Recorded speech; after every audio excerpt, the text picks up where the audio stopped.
Today's social media segment is brought to you by Parabon General Health Systems, modern technology, and timeless caring.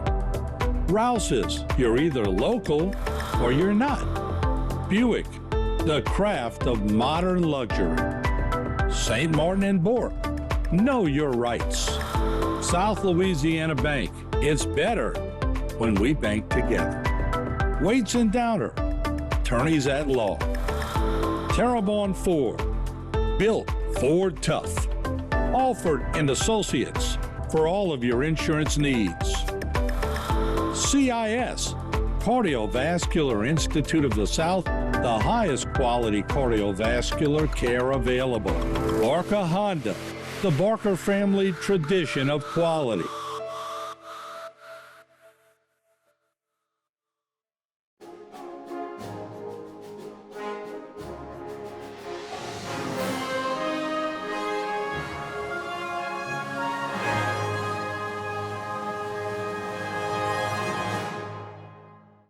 Hello again, everyone. It's time for One-on-One. I'm Martin Falls, and today our guest is going to be Mr. Cohen Guidry. He is the Executive Director of TIDA. But we're going to go way back. We're going to find out what makes him tick, and he's also served our country quite well. Tonight on One-on-One, Cohen Guidry.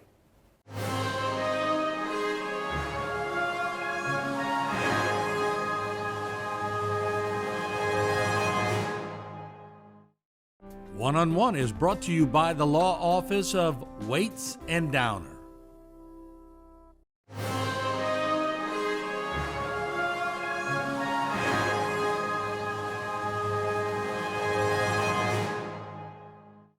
When did the military start creeping into your mind? In 1987, and you think back in 85, 86, 87, I watched a lot of my parents' clients closing businesses, losing everything they owned. I mean, they could walk out of their house with the clothes on their back or what they could carry, and the bank was taking everything else.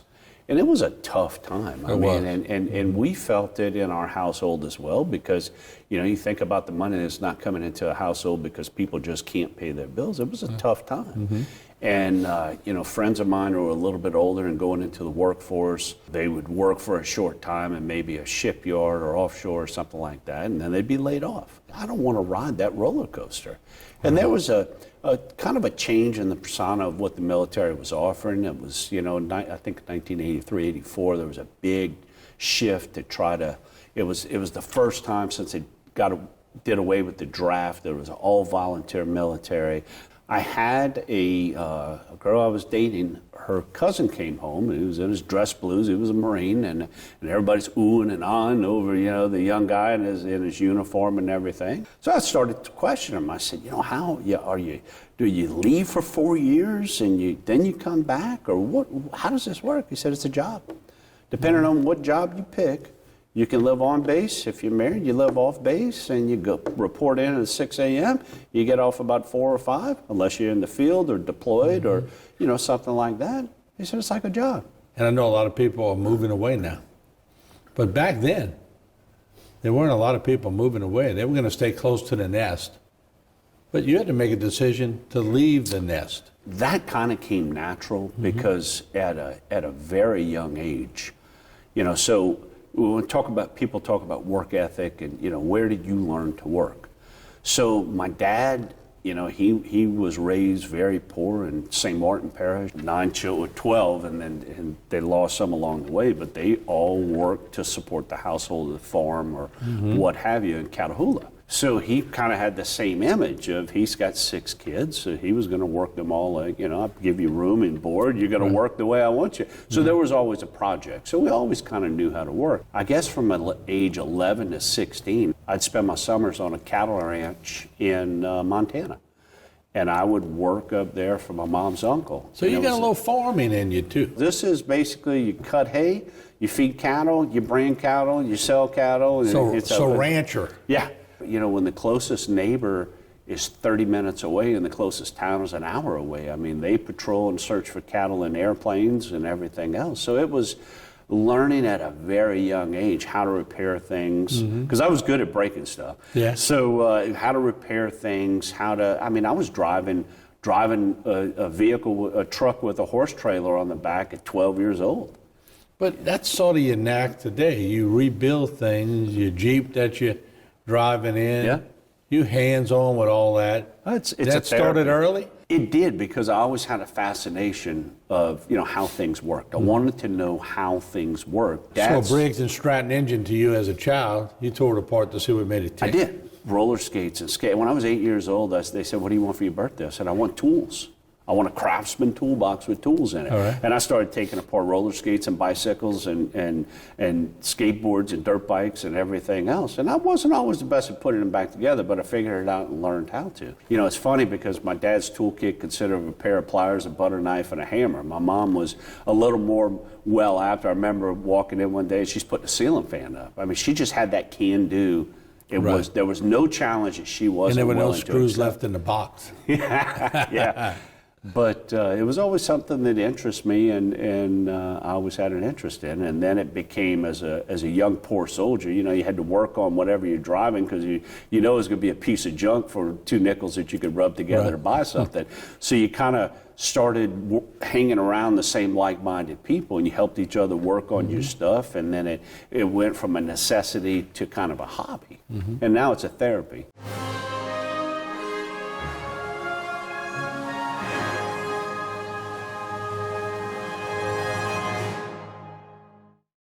For all of your cases, including those with catastrophic significance, call Waits and Downer Law Firm.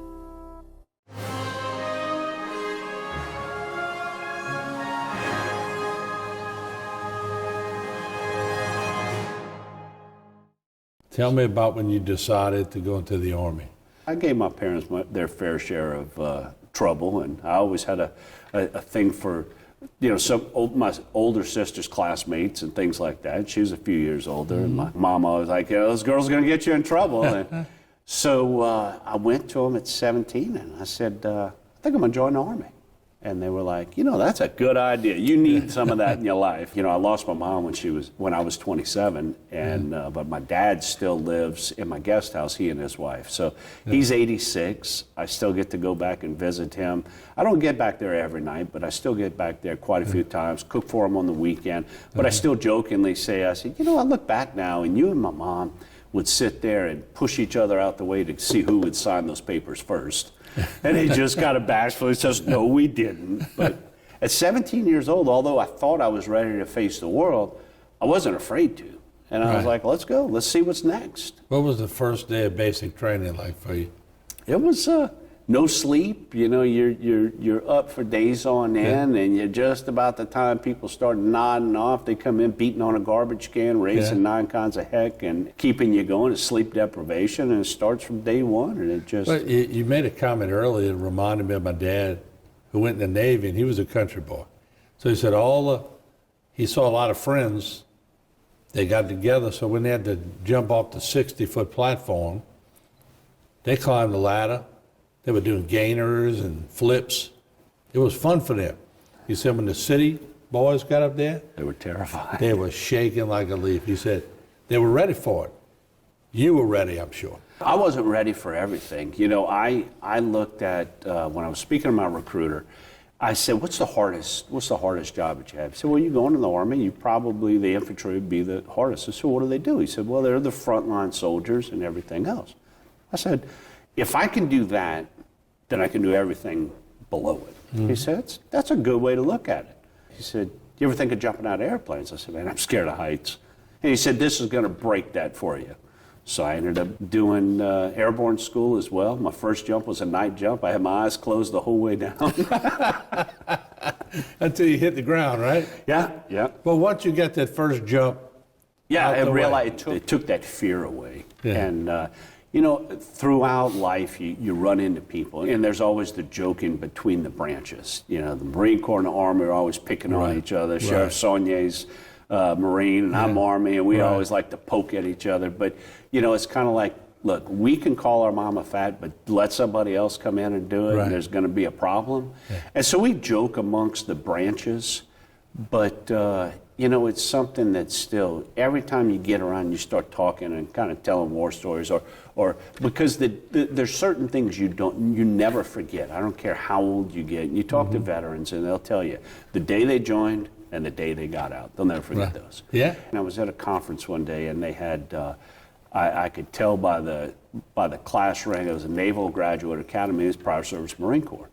And we got to talking, and he said, he probably presented it the best way I've ever heard it. You know, you grow up in your little town, and you've got the cliques, and you've got the groups, and you got the bullies, and you've got, you know, all these different things. If somebody never leaves that area, they're going to be exposed to that for the rest of their life. If we had never left Houma, we'd always still think of Sister Mary Evans, 6'3" and 240 pounds. Yeah. But you get out of this area and you go and expose yourself to other things in the United States, around the world, and everything else. And he put it the best way I've ever heard it. He said, you know, they put you at the edge of a cliff to where your toes dangle over of the edge of the cliff, and you're scared to death. But you find yourself, the more you do it, the more confidence you have. You walk up to that cliff and the half your foot's hanging off, and you stand back and you got your arms wide open, you're looking at the sky and saying, just give me more. And you come home and look at things in a whole different perspective. You realize that, you know, your little town that you grew up in is still only this big, and you've seen a lot of the world. Did you see war duties? Did. I'm a veteran of the first Desert Storm, or Desert Storm, the first Gulf War. And what was that like for you? Anybody who's been shot at and says they weren't afraid or weren't scared, they're lying. Right. Yeah. But you were an athlete. You practiced every day for the sport that you played. And your ultimate goal is to get to a championship game of whatever class it's going to be in. So just imagine that you've practiced every day of your life to get to that championship game, and somebody pulls you back and says, you can't play today. It's not your time. What's your reaction going to be? You're going to tug your arm away from it. You're going to say, I've practiced for this every day of my life. It's what I'm going to do, and I'm going. And that's kind of the way that we all had to look at it. It was an honor that we were going to deploy to another country and go fight for the flag that flies in people's front yards and here on our own home turf. And listen, there's a lot of things that I don't agree with. I try to keep politics neutral, but there's things in the news today that I don't agree with. There's certain things that I don't agree with, but I have to have a reality check. I've got a 38-foot flagpole with the biggest flag I can find to fly on it without it, you know, breaking something in my front yard.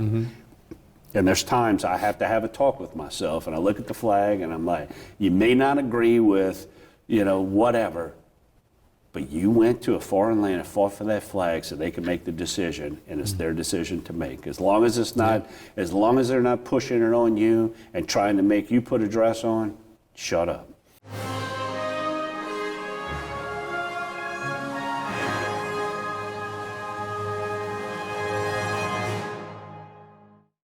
For all of your cases, including those with catastrophic significance, call Waits and Downer Law Firm.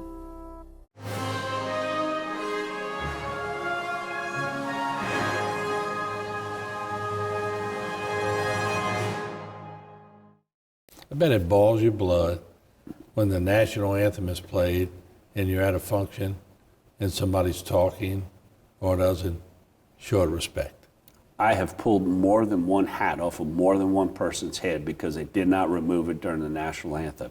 And they turn around like they're ready to fight. And they could. And it's never happened. And it could very well happen tomorrow. But yeah, I think disrespect in any stretch of the imagination is uncalled for. I was in the council meeting last night, and there's people, you know, there's the council meeting going on, somebody at the podium, and somebody on this far, and a deep, and listen, I'm hard of hearing, but a deep voice rumbles in a room, and it's distracting. I guess I get that look from my mom. You know, where you can shoot it across the room, and they don't necessarily know what it is, but they know, okay, I better start that. But it is, I mean, and it's so disrespectful. How'd you get the Teeter job? Well, I did a 30-year stint in oil and gas. The last 12 years prior to COVID, I was the regional director for all of West Africa. So I had 6 operations in West Africa, and I was on an airplane about every 6 weeks, doing about 200,000 air miles a year. And COVID hit. And, we start going through this, and the company I worked for was British owned, and they were going to do some restructuring. We were spending about $40 million a year for the whole budget in West Africa. And they say, they're bleeding cash. We're probably not going to do that any longer. We're going to shut everything down. And I said, it's going to be a 2-year process. No, there's no way it can be 2 years. I set every operation up. There's attorneys, there's severance package for employees, there's staff houses, there's yards, there's equipment. It's going to be a long road. And almost 2 years. It's almost like being given a diagnosis that you got cancer. Right. And then right after, this is the date you're going to die. Mm-hmm. Yeah. And so I got the call a week before Thanksgiving of 21 that we were going to, everything was done, and that they were going in a different direction. They would move to the East Coast and get into the wind energy and everything else. And a lot of things had changed, so I think it was time to break that relationship. So I had about 16 years. So they did a nice severance package, and I said, you know what, I've got hurricane repairs to do, I've got projects. I think I'm going to take a year off. So this is right before Thanksgiving. I guess around March, I get a call from a guy I've known for 30 plus years, and he says, man, I didn't know you were out of work. And I said, it's not a bad deal. I can promise you, I'm still enjoying it and doing. He said, well, you're looking. I said, not real hard. He said, send me a copy of your resume. I said, why? And he said, just send me a copy of your resume. So I sent it to him. And I get a call from the president of the board that it was Dr. Mike Garcia that I got, he set me up for an interview. And I'm like, I've never been interested in working in local government or anything like that, but I've always been involved in running businesses, starting them, economics of it, business development, and owning my own business. So I came and sat for the interview, and I was intrigued and I was interested. And I said, man, this is really something that I might like. And that was in March, and I didn't hear anything until June. So honestly, I thought somebody else got the job, or it just wasn't, something happened. And I get a call, and I said, man, I'm really sorry that it's taken this long, but government moves at a snail's pace. So started at the end of June of 22, and just kind of hit the ground running. And Martin, you brought me on when I first came here. We've got the Tea Time show, and I have to echo what I continue to say is that I still enjoy the job. I still really love it. I mean, people who know me and have known me for a long time, they're like, my God, it's like you've been plugged in and been re-energized. You're like a little kid. You seem happy. You get to go to work every day. And I said, I run into people every day that I haven't seen in a number of years. And I really feel like I get to give something back to the community who raised me. So I got time for one more question, and it's the famous question that if I went to former parish president Dove, I went to the current parish president Jason Bedro, I went to your wife, I went to your stepdad who helped raise you, or your adopted father, and I just say, give me one word to describe Cohen. What would the one word you would hope they would say? What I hope they would say and what they would say may be two worlds apart. Committed. Well, that's a good word for you. Haven't known you your whole life, but what I know of you, you're pretty committed. Good choice. It's important. I think it is. I think everybody should have a purpose for what they do and how they do it every day, and feel accomplished or feel justified in what they're giving and what they're getting in return. So your mom, when she gave you that look across the room, and Sister Edmund, when she gave you that look across the room, they forced you into commitment, didn't they? They did. Whether I realized it or not, they were grooming me for later things in life. There you go. Cohen, thank you so much. Martin, thank you. What you did. Thank you for your service to our country. Absolutely. We appreciate that. And I'm glad when you had half your feet over that cliff that you were leaning backwards. Thank you, sir. Always good talking to you. You too. All right.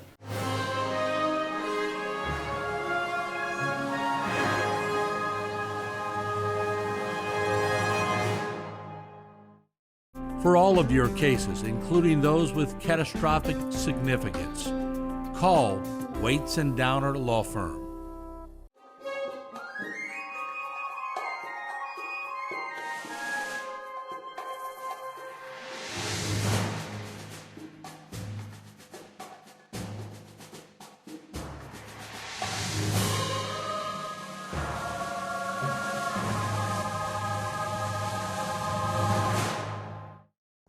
This one-on-one program has been brought to you by the law offices of Waits and Downer.